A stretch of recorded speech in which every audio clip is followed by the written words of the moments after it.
Mlipuko mkubwa umetokea hii leo Jumanne Novemba 11 mwaka 2025 nje ya jengo la mahakama ya wilaya lililoko eneo la G11 mjini Islamabad nchini Pakistan.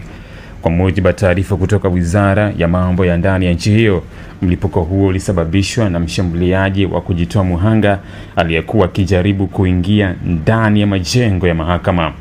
Baada ya kushindwa kuingia kutokana na ulinzi mkali, alilipua bomu karibu na gari la polisi lilokuwa likilinda lango la kuingilia mahakamani.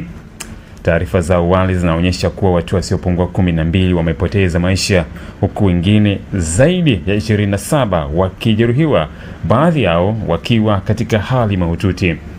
Miongoni mwa walioathirika ni raia waliokuwa wakisubiri kesi, mawakili na askari waliokuwa wakilinda eneo hilo. Mashuhuda wamesema mlipuko huo ulisababisha taharuki kubwa, magari kadhaa yakiwa yameungua na watu kukimbia kwa hofu, huku damu ikisambaa katika lango la mahakama. Timu za dharura na vikosi vya usalama waliwasili mara moja katika eneo la tukio na waliweka chini ya ulinzi mkali na kuzuia raia kuingia. Kikosi cha kudhibiti mabomu kilituma kuchunguza mabaki ya mlipuko huo, huku video za CCTV zikionyesha mshambuliaji akizunguka nje ya jengo kwa dakika kadhaa kabla ya kujilipua. Wizara ya Mambo ya Ndani imethibitisha kuwa mlipuko huo ulikuwa ni shambulio la kigaidi lililopangwa vizuri.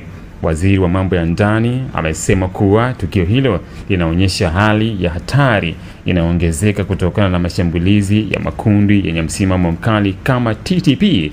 Waziri wa Ulinzi ametangaza kuwa taifa hilo sasa liko katika hali ya vita dhidi ya ugaidi, akiahidi kuchukua hatua kali dhidi ya waliohusika. Serikali imeimarisha usalama katika maeneo yote ya serikali na mahakama nchini. Serikali imeimarisha usalama katika maeneo yote ya serikali na mahakama nchini, ikiwa ni pamoja na kufungwa kwa barabara kadhaa katika miji mikuu. Waziri mkuu wa nchi hiyo amelaani vikali shambulio hilo na kuagiza hospitali zote mjini kutoa matibabu ya haraka kwa majeruhi. Ameahidi kuwa serikali itahakikisha familia za waliopoteza wapendwa wao zinapata msaada wa kifedha na kisaikolojia.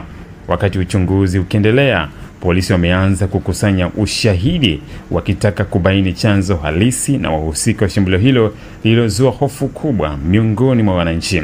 Tukio hili limeibua tena maswali kuhusu usalama wa majengo ya umma nchini Pakistani, hasa baada ya kipindi cha utulivu wa miaka kadhaa katika mji mkuu. Wengi wanaona shambulio hili kama kumbusho la changamoto ya kudumu ya ugaidi nchini humo, huku serikali ikiahidi kuongeza juhudi katika kulinda raia na taasisi za kisheria.